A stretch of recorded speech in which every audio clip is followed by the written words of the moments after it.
All right, perfect. We're live. Hey guys, welcome back to the Kool-Aid Podcast. Welcome back to another episode. For today's episode, we're going to be discussing Barcelona's injury crisis. We're going to be going over some recent news. Let me introduce my co-host Alex. Hi guys, how are you? Good to be back. Yeah, and we're also going to be switching it up. When we're going to be using different streaming sites just to test it out, just to see what's different. Um, But let's start with Barcelona's current injury crisis. A whole bunch of players have been injured. Koundé, Araujo. This international break hasn't gone very well for us. What do you think of it so far? Well, I mean, it's unfortunate, like you said. We have lost some important players to the squad, such as Conde and Araujo. But at the end of the day, they don't seem to be serious injuries. Mm-hmm. First of all, and second of all, we do have the bench, and we do have a pretty decent squad depth. So let's say Conde and Araujo are fit to play the first day that we're back. We have Christensen and Yeah. Garcia. Mm-hmm. So it's not ideal, but it's not the end of the world either. Yeah, exactly. Looking at it, the injuries that hurt the most are in the defense. The injuries of Araujo and Kunde, just because like they're our starters. For example, um, well, Usman Dembele has picked up like a slight knock. He has some calf discomfort. It was like an overload, um, but he's still with the French national team, and that's a good sign. Because he's with the team, that means he hasn't been injured yet. And with Dembele, you always have to take precautions. Frankie de Jong, he's gone away from the national team. He's back in Barcelona with Memphis Depay. But his injury is not as serious. They're looking at maybe like a week. Memphis Depay with him, it's saying that it's a little bit more serious. It's going to be maybe 3 to 4 weeks, something like that. But he should come back towards like mid October, late October, around there. Um, but the injuries of Kunde and Rajo, that hurts because we have such a huge fixture, a month of games, and missing two of our starting defenders is just it really hurts. Yeah, and we do have a very busy month ahead, not only in the league but most importantly in the Champions League. Yeah, exactly. And this is exactly why we like signed all when Xavi was insistent on depth, on bringing in new players and reinforcing that defense. Um, Araujo's injury, however, is looking to be somewhat serious. It's reported that he's going to be missing to in between 5 to 7 weeks, something like that.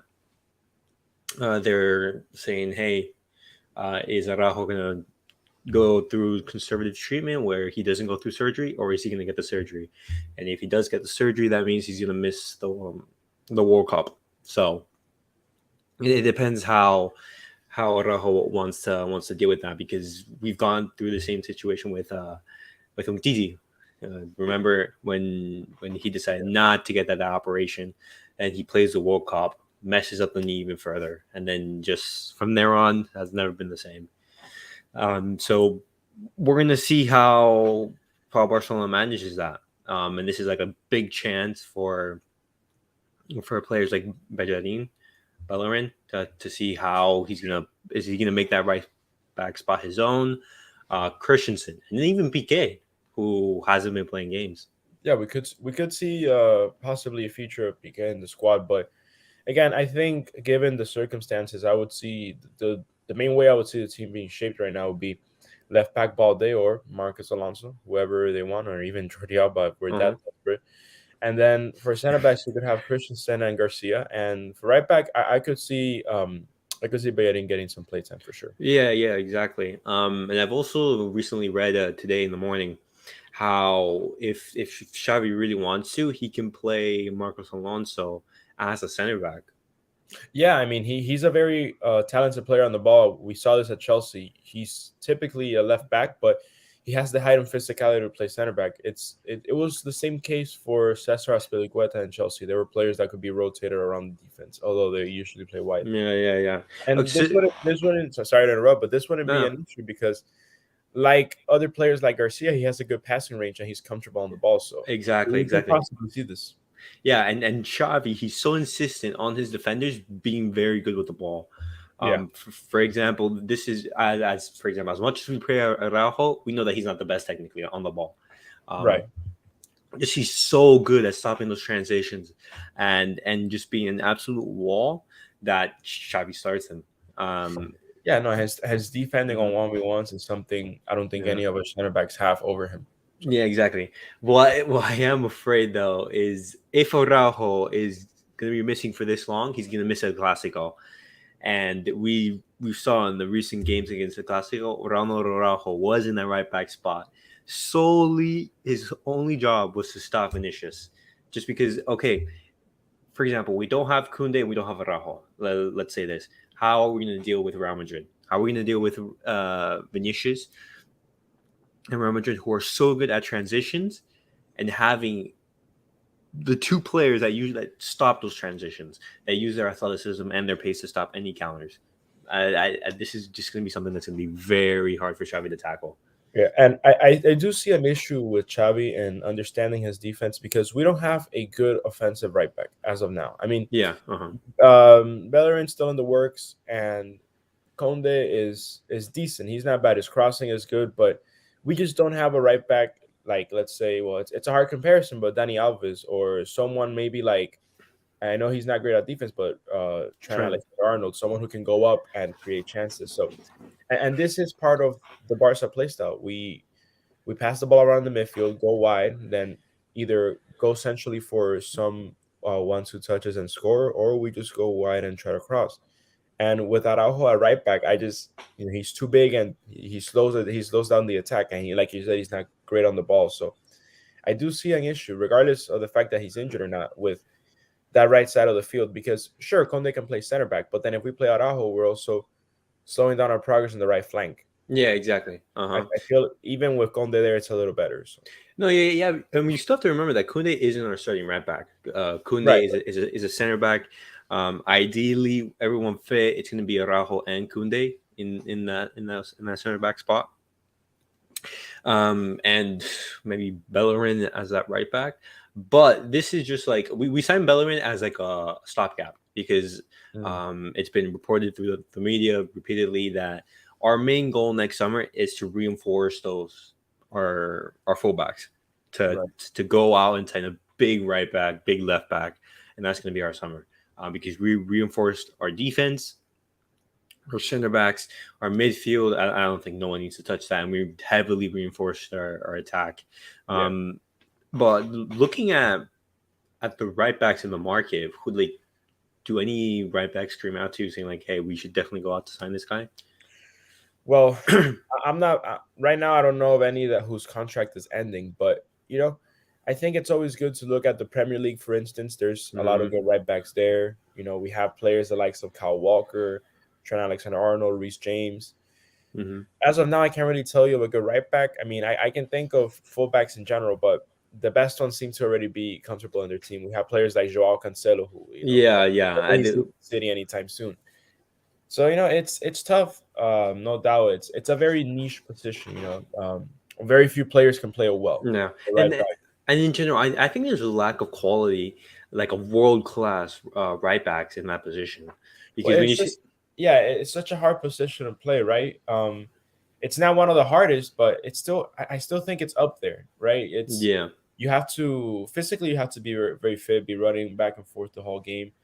But aside from that, you also have to have good balance. You got to be good defensively, not leave the left winger have all the space and create chances. But at the same time, you also got to go up and say, hey, there's an overlap. Let me take it. Let me cross. It's a hard position to play well. So what ends up happening is we usually have fullbacks that are very one-sided. So yeah, we'll have fullbacks that are extremely good defensively, who are better at ball recovery, like Kyle Walker, who's very fast and physical.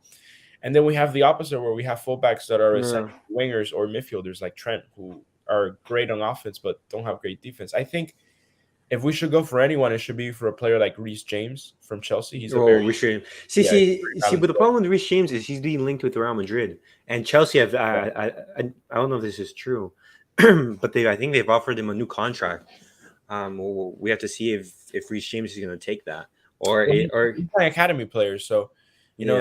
they're always more inclined to stay with the club if they're offered the right money. So personally, I don't see him leaving England, especially because he wants to be with his teammates. He wants to be in the team that he's grown up in. But who knows? Maybe he could decide to get a change of scenery. Yeah, yeah. But okay, moving away from Kunde and Araujo, Frank de Jong, luckily, is hasn't been injured for long. Mhm. He's only going to be out for a week. I don't think this affects us that much, just because luckily he's going to be in time for that first game against Mallorca away from home Mhm. during the start of October. Right. And even if he was injured, I think we have plenty of options with Pedro, Gavi, Busquets. That's our starting midfield, and then Cassie and maybe even Pablo Torre, just Yeah. just to bolster that. I think when looking at the midfield, though, I think Xavi should try new things, right? We're always used to seeing the best lineup against the best teams is Pedri, Gavi, Busquets, because well, those typically are the players that have better performances. But I Yeah, think it'd be interesting to start the young a little more, maybe for Gavi.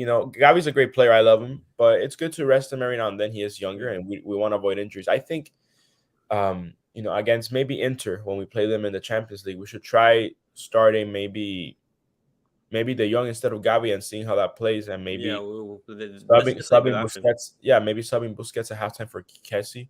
Yeah. It's different types of player, but Yeah. I don't know. I think it's also good for Xavi to rotate the midfield around more than he already does. No, yeah, because okay. See, the thing with Busquets is I don't think we have anyone like him. No, Um, he's extremely unique, and yeah, not just in Barca in the world. yeah, yeah, exactly. He's I think he's the most press resistant number six out there. No, I think in five. That CDM spot he made that his own. Yeah, There hasn't been a player who's been as press resistant as him. And with rumors coming that this is possibly his last season, Barcelona have to look for replacements. An option that was being told in the media was, hey, Xavi. Well, at first in the start of the season, it was reported that Pjanic or Nico Gonzalez. I mean, or Nico. right. Uh, both of them have left the club. Yeah. Um, uh, make that of you of what you will. Hmm. Um, but now it's being said that De Jong is going to be that replacement in that CDM spot. But if De Jong is going to be that replacement, he needs to run the games in that position, just because Yeah. like sometimes you saw the game against Elche, he had a very good performance in that CDM spot. But you have to think it's Elche in the Camp Nou, 10 man. Of You're gonna have lots of Yeah, of possession, course. so like we're gonna have to see how De Jong plays in that position, because sometimes he plays really well, sometimes he doesn't play really well. And I brought this up before. I've always thought Yeah, of him as the replacement for the sixth position. But the thing about De Jong is, the more I watch him and the more I analyze his play style, he doesn't stay back and defend. And I understand it. He's just box to box, in my opinion. I don't think De yeah, Jong is in that pivot role. I don't think he's gonna stay back. Sure, he can go back on defense and defend and play the ball from the back, but I just don't think that's where he's comfortable. I feel like he's being slowed down if we keep him there. Now, if you see him play, he's always joining the attack. He drops almost into a cam roll, into a 10 position, right? So he'll go up with attack, create chances. He's yeah. at the top of the box, waiting for any balls to get through him. Whereas we see Busquets, he's usually nowhere near the box, unless maybe in a corner. Oh, he must have lagged out there for a second. We're gonna see if he's gonna.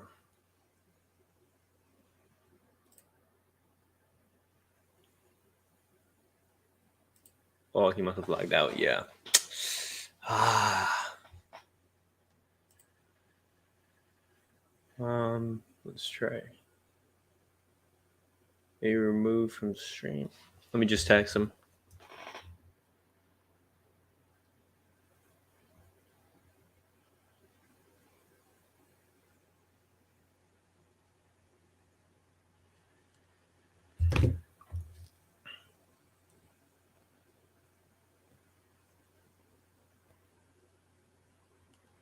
Oh yeah, he just left. He's gonna be joining back right now.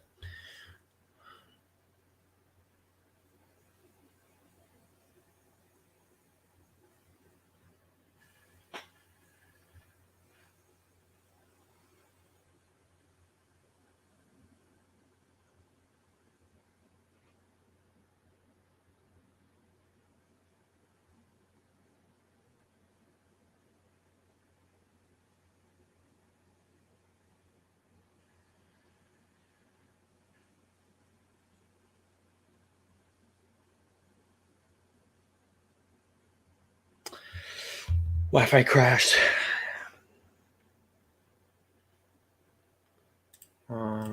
Let's see.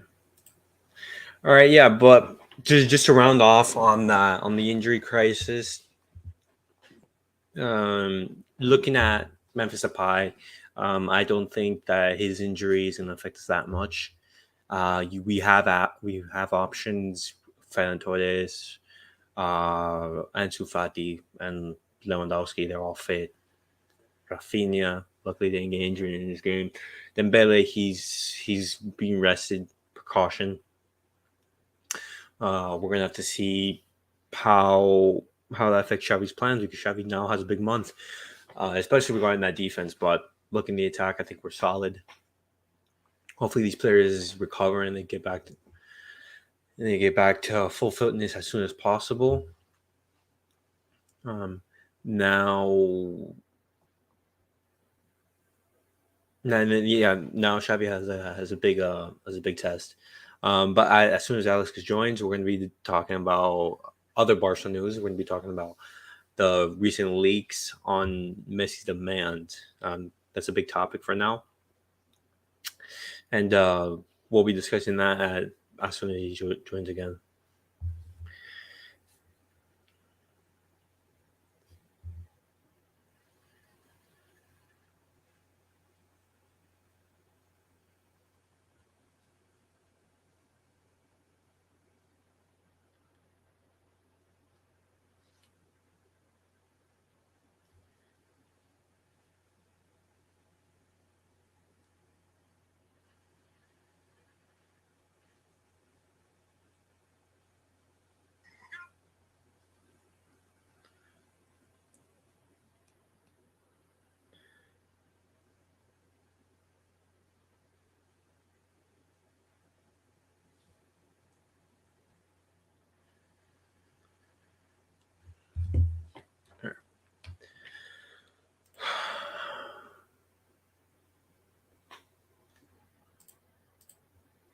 Cool.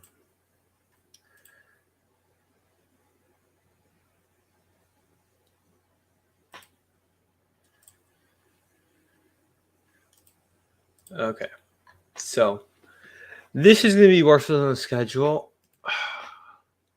for the month of October. Mallorca away from home. That's going to be our first game back. Then we have Inter away. That's going to be a huge game.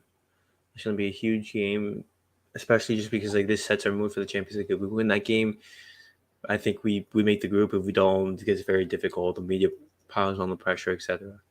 We'll just have to see. Sunday, this is a game we're going to have to see if Xavi rotates. Because then we have three big games following up. We have against Inter at home, Real Madrid away, and Sevilla at home. I think these two games are going to be very good to rotate as well, just because then we have Bayern and Valencia. It's going to be very hard. And then we break for the World Cup after the 9th. Break for the World Cup, and then we're back in the 31st. And then play against Atletico Madrid away from home the 8th, and then we also have a big fixture list. Hopefully Barcelona gets through this month because this month of October is going to be vital for the season because what happens here determines our season because if we drop points here, then the La Liga race becomes very uphill. If we don't make the Champions League, that's going to be a colossal failure. And we just need to be put on the right path. Stop screen sharing. All right. Sorry about there we go. Technical difficulties with the Wi-Fi. All right. Okay, so we talked about the injuries and everything. Another recent bit of news that came up was Messi's demands. It was leaked by Mundo Deportivo. It was a list of, I believe, 9 or 10 demands. Did you have a chance to see them or no? Messi's demands for what? For returning to Barca? No, his contract renewal in 2020. Oh, sorry. Oh yeah. Yeah. When he was back at Barca, one of them Yeah. was to reinforce the field, no, to go after players like Kante, I believe, or Jorginho. No, his hold on. Let me pull them up real quick, just so we see them. It was. Let's see, where is it? Oh,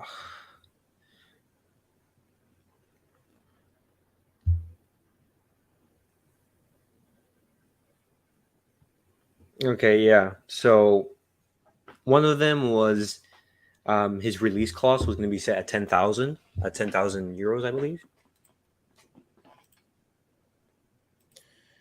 at ten Looking them up. thousand euros. Yeah. Another one was that he would have like a private jet for him and his family.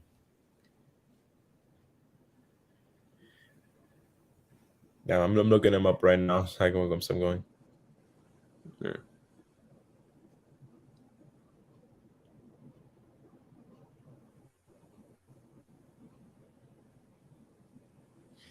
Yeah, so it was a 10 million signing bonus, a 10,000 euro release clause, a private box at the Camp Nou for him and Suarez, for their family, of course.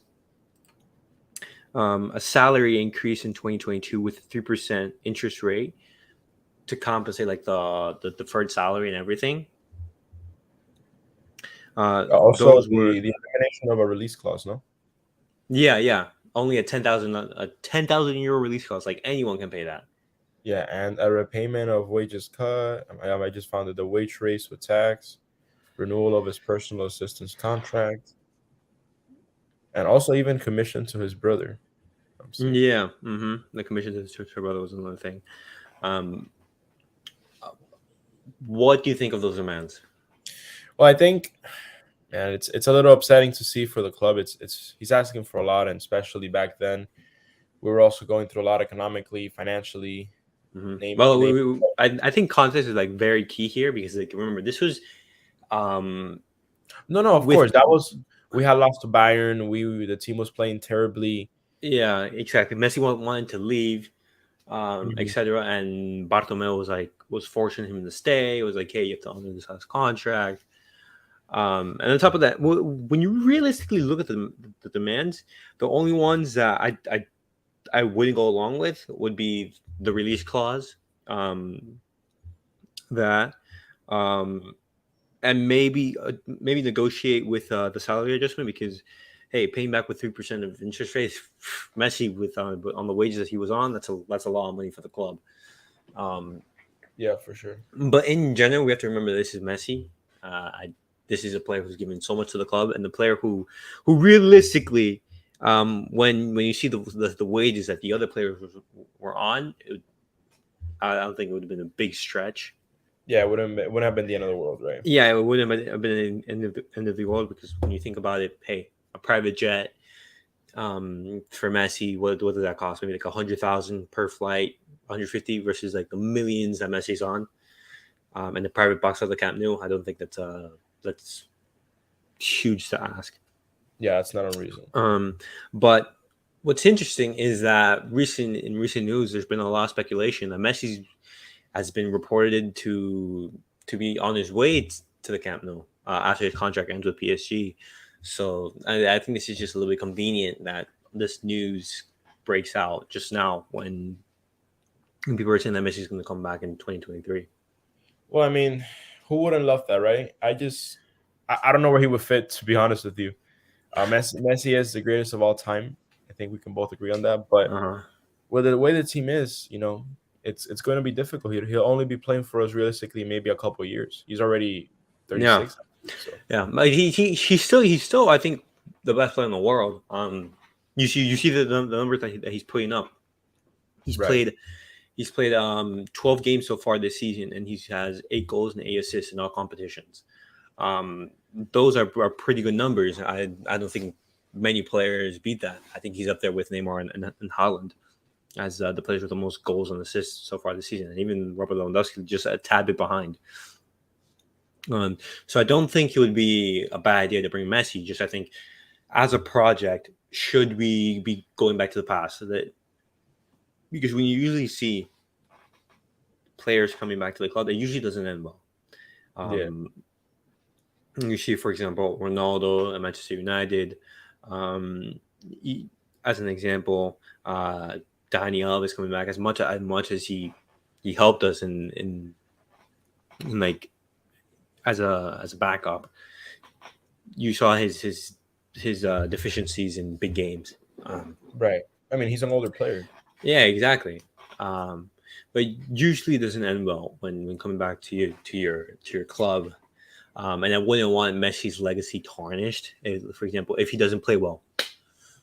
So I mean, look, I think we shouldn't push for it, but if it happens, it happens, right? yeah, exactly. Like it shouldn't be our priority. Like there's younger players out there that we can develop.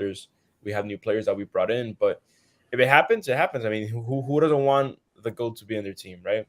Yeah, Who doesn't exactly. want the greatest? What I think is the biggest driving force is that Messi never got like an homenage. He never had like the full Camp Nou saying goodbye the way Xavi or Iniesta did on the Right. full Camp Nou, just like chanting your name in that final game, just knowing that Messi's going to be leaving.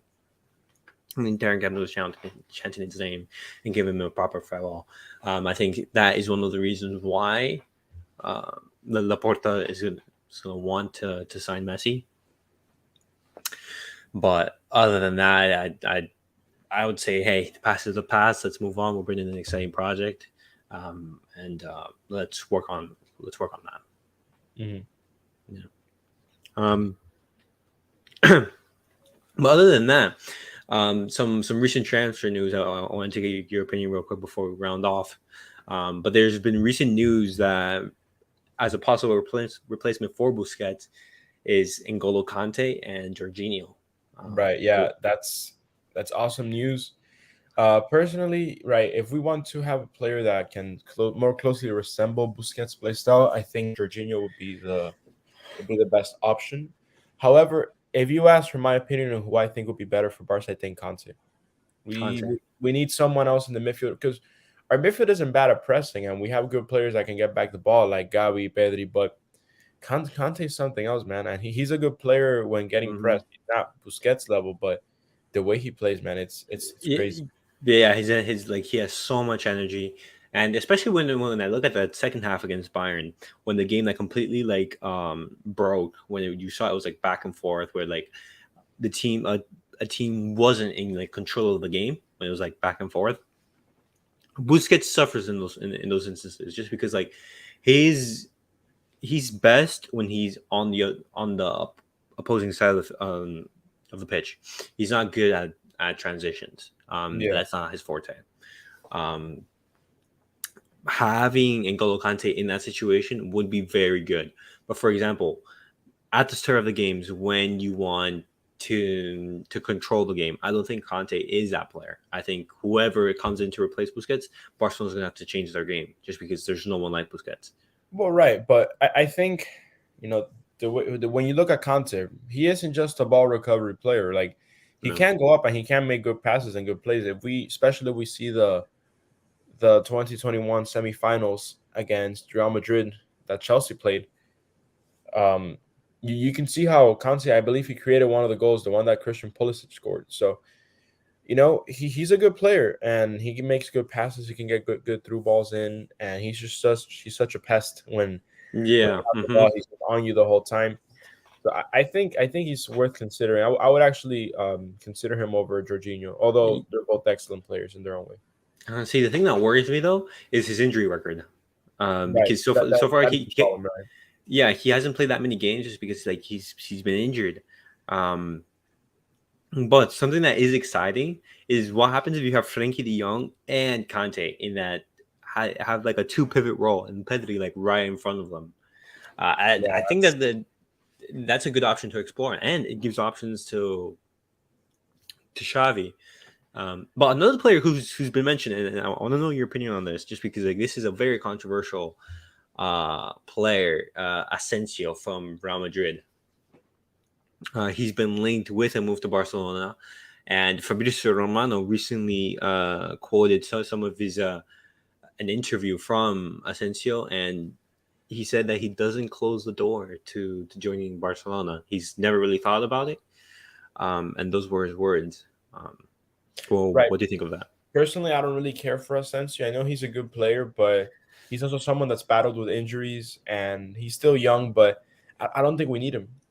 Right? He plays on the wing a lot, Hmm. and well, look at our wingers. I don't think Yeah. we have a use for him. He's a great player, and I hope he finds a.